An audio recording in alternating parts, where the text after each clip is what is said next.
Hello everyone, good morning. তোমাদের সবাইকে কেমন আছো সবাই? আশা করি অনেক ভালো আছো। সুপর্ণা বিশ্বজিৎ চ্যানেলে তোমাদের আরও একবার ওয়েলকাম জানিয়ে আজকে নতুন একটা ব্লগ স্টার্ট করছি। আজকে আমার একটু তাড়াতাড়ি স্নান করা হয়ে গেছে, এখন বাজে মোটামুটি 9:45 মতন। আর আজকে কিন্তু এই সময় থেকে ভিডিওটা স্টার্ট করে দিয়েছি। তো আজকের ভিডিওটা তোমরা সবাই দেখো, আশা করি অনেক ভালো লাগবে। তো সকাল সকাল কিন্তু আমার স্নান হয়ে গেছে, আর সকালে আমি খাওয়া দাওয়া করে নিয়েছিলাম, সেগুলো তোমাদের সাথে শেয়ার করা হয়নি। তবে ঘরে চলে এসেছি। দেখো, ঘরে এসে চুল টুল ভালো করে মুছে দেখো একটু আঁচড়ে নিয়েছি, সিঁদুর পরে নিয়েছি। তো ঘরেই রয়েছি এখন। আর চলো এবার গামছা টামছাগুলো মেলে দিয়ে আসি। আসলে স্নান করেছি তো গামছাটা ভেজা রয়েছে, চুল টুল মুছেছিলাম। তো একটু বারান্দায় এসেছিলাম বাইরে। আজকে সকাল থেকেই আকাশটা বেশ মেঘলা রয়েছে, মানে অতটা রোদ ওঠেনি, তবে যখন ঘুম থেকে উঠেছিলাম তখন একটুখানি রোদ ছিল। তারপরে আমি চলে এসেছিলাম ঘরে, আর ঘরেই ছিলাম অনেকক্ষণ। আর মা এসেছিলো এদিকে ফ্রিজের থেকে সবজি নিতে, কারণ রান্না বান্না করতে হবে দুপুরে। তবে সকালবেলা কিন্তু একবার রান্না টান্না হয়ে গেছে আর খাওয়া দাওয়াও হয়ে গেছে আমাদের। আর এটা হচ্ছে দুপুরের জন্য আবার রান্না হবে। তো মা ওখানটায় সব সবজি নিয়ে যাচ্ছিলো, যা যা রান্না হবে, তো তোমাদের সাথে অবশ্যই শেয়ার করব।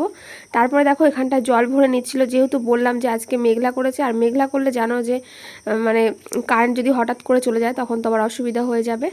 আর এখানে জানো তো আজকে সকালেই মানে সব জামা কাপড় কেচে টুচে সব ধুয়ে দিয়েছিল। জামা কাপড় বলতে এখানে পুরানো কিছু নাইটি ছিল, আর ছিল একটু পুরনো শাড়ি। তোমরা দেখতেই পাচ্ছ একদম নরম নরম, মানে পুরোটা সুতির। তো সমস্ত কিছুই ধোয়া কাচা হয়েছে। আর তারপরে কিন্তু বাবা বাজার থেকে এসেছিলো, আর বাজার থেকে মানে কি কি এনেছে চলো তোমাদের সাথে একটু শেয়ার করি। এখানটায় রয়েছে ডিম, তো অনেকগুলোই রয়েছে। আর তারপরে এখানে দেখো রয়েছে একটা সাদা তেল।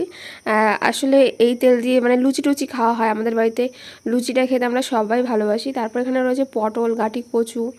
আর তারপরে এইখানে দেখো এই ব্যাগটার মধ্যে রয়েছে কাঁচা লঙ্কা, তারপরে ঝিঙে রয়েছে, তারপরে পেঁয়াজ, আলু, এইসবই আর কি। তো যাই হোক, মার দেখো তারপর বাকি যে মানে বালতি তারপর কলসিগুলো ছিল, তো ওগুলোও ভরে নিচ্ছিল। মা কিন্তু এখানে জল ভরে একবারে স্নান করে নিয়েছিল, তারপরে ঠাকুর পুজো করবে আর তারপরে গিয়ে রান্না করবে। তো দেখো বন্ধুরা, আমি কিন্তু স্নান সেরে সকালবেলা তারপরে গিয়ে ফুল তুলে দিয়েছিলাম, পুজোর ফুল। আর তোমরা তো জানোই যে আমাদের বাড়িতে কিন্তু অনেক রকমের ফুল ফোটে, মানে টগর আছে 3-4 রকমের, তারপর জবা ফুল 4-5 রকমের আছে। আর প্রত্যেক দিন কিন্তু অনেক অনেক ফুল ফোটে, মানে 2-3 সাজি হয়ে যাবে প্রায় তুললে। মানে এত ফুল হয় যে জায়গায় ধরে না আর কি, ঠাকুরের সিংহাসনে 2টো সিংহাসন পুরো ভর্তি হয়ে যায়।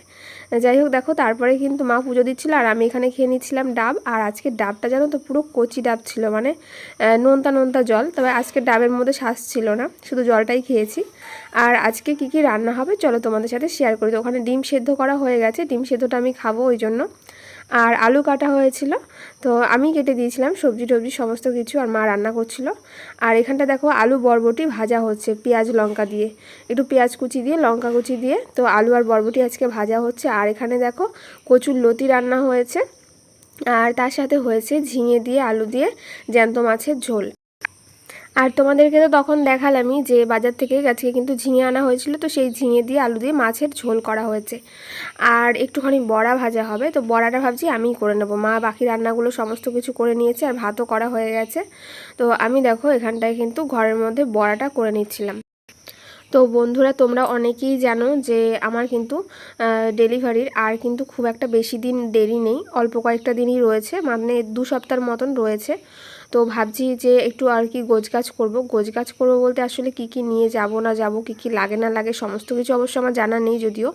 তবে আগের দিন ওই সেন্টার থেকে যারা আসে চেক আপ করতে, ওরা এসেছিলো, দিয়ে বলেছিল কিছু জিনিস নিয়ে নিতে, মানে 2-1টা নাইটি, তারপর সুতির কিছু কাপড় টাপড়, ওইসবই আর কি। আর তোমরা দেখেছো যে সকালবেলা কিন্তু মা ওগুলো ধুয়ে গেছে দিয়েছিল, একদম নরম দেখে। তো ওগুলো ভাবছি একটু গোছগাছ করে নেব, যেহেতু আর বেশি দিন নেই। তো দেখো বন্ধুরা, আমার কিন্তু বড়া ভাজা হয়ে গেছে ওখানটায়। আর এখানটায় যে দেখো আমাদের বিড়ালটা ও ঘুমিয়ে আছে, আর এটা রান্নাঘরেই মানে ভাত খাবে দুধ দিয়ে, ওই জন্য এদিক ওদিক করছে। আর মানে ওর জন্য তার যে ভাজা মাছ রাখা হয়নি, ঝোলের মাছ, ওই জন্য খাবে না, দুধ দিয়ে খাবে। তারপর দেখো আমি কিন্তু ঘরে চলে এসেছিলাম দুপুরবেলা খাওয়া দাওয়া সেরে। আর এখন দেখো কারেন্টটা নেই, ঘরটা কেমন অন্ধকার অন্ধকার লাগছে তাই না? আর মেঘও করেছে জানো তো বাইরে। তো ভাবছি যে মেঘ করেছে যখন, চলো বাইরে যে জামা কাপড়গুলো ছিল সকালবেলা মা কেচে দিয়েছিল, তো সেইগুলো তুলে নিই। যাই হোক শুকিয়ে গেছে, মানে অসুবিধা হয়নি। হালকা হালকা মানে হাওয়া ছিল, ওই জন্য আর কি শুকিয়ে গেছে। তো তারপরে আমি এগুলো সব ঘরে তুলে নিচ্ছিলাম, আর এগুলোর কথাই তোমাদেরকে বলছিলাম তখন। তো ঘরে এসে দেখো এগুলো একটু ভাঁজ করে নিচ্ছি ভালো করে। আর এগুলো কিন্তু ভালো করে কেচে ধুয়ে তারপর ডেটল দিয়ে ধুয়ে দিয়েছে মা। কারণ ভাবছি কি যে এইগুলি হসপিটালে নিয়ে যাব, একটু পুরানো আছে আর একটু নরম। যেহেতু হসপিটাল বা নার্সিং হোমে ধরো 6 দিনের মতন থাকতে হবে, আর ওখানে যে জিনিসগুলো ব্যবহার করবো পরে তো সেগুলো ব্যবহার করতে পারবো না, ওগুলো ফেলে দিতে হয়। তো ওই জন্যই ভাবছি একটু পুরনো দেখে নেব। তো যাই হোক, অত পুরনো আমার কাছে ছিল না, তোমরা দেখতেই পাচ্ছ। আর এ দেখো হাতের নাইটি, এটা তো অনেকটাই নতুন, মানে এটা পুরো ভালো। তবু এটাই নিয়ে যাব, কি করবো, এর থেকে পুরনো জিনিস আর আমার কাছে নেই। আর 2-3টে শাড়ি নিয়েছি নরম নরম। তো ভাবছি আর 4-5 দিনের মধ্যে মানে পুরো সমস্ত কিছু একদম রেডি করে রাখবো আর কি। মানে হাতের কাছে বলা তো যায় না কখন কি হয়, ওই জন্য। আর তোমরা যদি জেনে থাকো একটুখানি বলো যে কী কী নিতে হয় না হয়, কারণ আমার সেরকমভাবে জানা নেই আর কি। বাইরে যেন তো খুব জোরে জোরে বৃষ্টি হচ্ছে, এখনও কমেনি। আর তখন কারেন্ট ছিল না, এখন একটু আগে কারেন্ট আসলো। তো অনেক দিন পরে ভাবলাম যে চলো আজকে একটু সাজুগুজু করা যাক। আসলে সাজগোজ আর কী করবো, প্রেগনেন্সি টাইমে পুরো সেই কবে থেকে যে সাজগোজ করি না, মানে কোনো ঠিক নেই, মানে সেই 8-9 মাস ধরে আর কি। তো অনেক দিন পরে আজকে ভাবলাম যে একটু নেল পালিশ পরি। সেই সাধের সময় যে পরেছিলাম, তারপরে কিন্তু আর পরা হয়নি। হাতে তো পরিই না, ডাক্তার দেখাতে গেলে বকা দেয়, আবার লিপস্টিক পরে গেলেও মানে বকা দেয়। প্রথম দিন আমি যখন জানতাম না, আমি লিপস্টিক পরে গেছিলাম একদম সেই 1.5 মাস না 2 মাস তখন আর কি। দিয়ে আমাকে বকা দিয়েছিল, বলছে পেটে গেলে আর কি বেবির ক্ষতি হবে। দিয়ে তারপর থেকে আর পরি না। আর তারপরে দেখো শুধু পায়ে কিন্তু নেল পালিশটা পরে নিয়েছি, রেড কালারের নেল পালিশ। হাতে আর পরিনি, কারণ এই তুলতে গেলে না আমার খুব অসুবিধা হয়। মানে সেই রিমুভার দিয়ে তুলতে গেলেও আবার হাত ভিজিয়ে রাখো কতক্ষণ, সে অনেক টাইম, 5-10 মিনিট মতো লাগে আর কি। আর এখন আমার ইচ্ছে করছে না, ওই জন্য আর হাতে পরলাম না, শুধু পায়েই পরলাম। তো মানে বেবি হওয়ার আগে এটাই হয়তো লাস্ট পড়ছে, আবার সেই কবে পরবো জানি না। তো এখন দেখো চুলটা আঁচড়ে নেব। তো ভাবছি যে চুলটা একটু বেরুনি করে নিই। আর চুলে যেন তো হালকা হালকা তেল দিয়েছিলাম আগের দিন, তোমরা দেখতে পেয়েছো। আর এই সময়টা তেল একটু না দিয়ে না থাকতেই পারি না, মানে অন্য সময় আমার উল্টো হতো, আমি আগে কিন্তু চুলে একদমই তেল দিতাম না।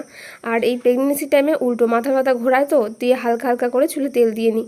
তবে অত ভালো করে আমি দিতে পারি না যদিও। তো দেখো বন্ধুরা, আমার কিন্তু এখানে চুলটা বেরুনি করা হয়ে যাচ্ছে।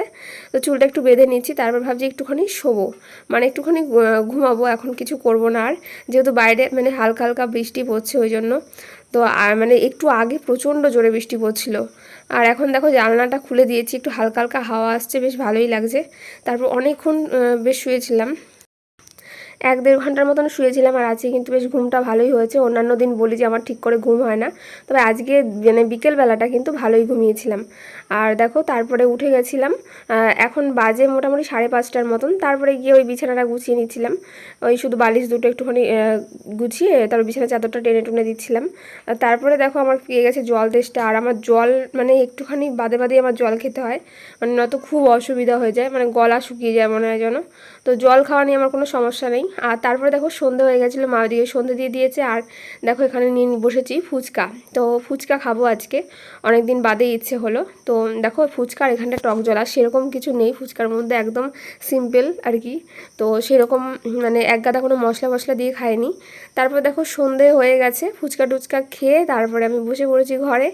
আর ভাবছি কি এখন একটু ড্রয়িং করব। এখন আবার বৃষ্টি নেমেছে, আর বাইরেটা পুরো অন্ধকার, জানলা দিয়ে দেখতেই পাচ্ছ। আর এই দেখো এই ড্রয়িং মানে যে খাতাটা, সেটা কিন্তু আগের দিন তোমাদের দাদাভাই আমাকে দিয়ে গেছিলো, তোমরা দেখেছো আগের ব্লগটায়। ভাবছি যে বৃষ্টি হচ্ছে, চলো সন্ধ্যেবেলা আজকে তাহলে একটু ড্রয়িং করি। আর আজকে তোমাদের দাদাভাই কিন্তু আসবে না, ওই জন্য। আর দেখো বসে বসে আমি কিন্তু এই ড্রয়িংটা করেছি। আর ভালো করে দেখো, এখানে একটা গোপু সোনা আছে, তার সাথে একটা গরু আছে। তো চোখ বন্ধ করে রয়েছে, বেশ কেমন হয়েছে অবশ্যই জানিও। কিন্তু এখনও কমপ্লিট হয়নি, চুলটা দেখো করছি। তবে এটা পেন্সিল ড্রয়িং, এটার মধ্যে এখন আমি কালার করব না, পরে কালার করব। আর দেখো তোমাদের সাথে গল্প করতে করতে আমি চুলটা কিন্তু করে নিয়েছি। আর মানে এটা একটু কার্টুন টাইপের, মানে গোপাল ঠাকুর। তো কেমন হয়েছে অবশ্যই অবশ্যই কিন্তু জানাবে তোমরা। আগের দিনও কিন্তু একটা গোপোষণা এঁকেছিলাম, তোমরা দেখেছো। তো আজকে আবার আঁকলাম। তো তারপর কিন্তু ড্রয়িং করতে করতে তোমার দাদাভাই ফোন করেছিল, আর তোমার দাদাভাইকেও ফোন করে বললাম যে একটা ড্রয়িং করতে। আর এর পরের দিন আসলে ভাবছি একটা ড্রয়িং করতে দেবো। আর তোমার দাদাভাই কেমন ড্রয়িং করতে পারে তোমাদের সাথে এর পরের দিন শেয়ার করব আসলে। আর আমি তারপরে দেখো ঘরে কিন্তু অনেকক্ষণ বসেছিলাম। আর ওই দেখো আমার মাথার উপর যে ছবিগুলো দেখতে পাচ্ছ না তোমরা, ওই দেখো।